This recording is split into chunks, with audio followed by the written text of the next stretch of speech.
ஓம் சக்தி. ஓம் சக்தி. ஓம் சக்தி. இருட்டில் ஏற்பட்ட மெழுகுவர்த்தியின் ஒளியில் சுற்றியுள்ள பொருள்களை கண்டறிவது போல இருளடைந்த நெஞ்சம் கொண்ட நீங்களும் அடிகளார் மொழிவதை கவனித்து உணர்ந்து உங்களை நீங்கள் காத்து கொள்ள வேண்டும். இது அன்னையின் அருள்வாக்கு. ஓம் சக்தி பராசக்தி.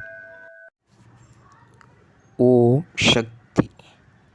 சக்திகளே, உங்களுடைய கருத்துக்கள் மற்றும் அனுபவங்களை கீழ்காணும் மின்னஞ்சல் முகவரிக்கு வீடியோ வடிவிலோ ஆடியோ வடிவிலோ எங்களுக்கு அனுப்பவும். மற்றும் மறுவூர் மகிமை யூடியூப் சேனலை சப்ஸ்கிரைப் செய்யவும். ஓம் சக்தி.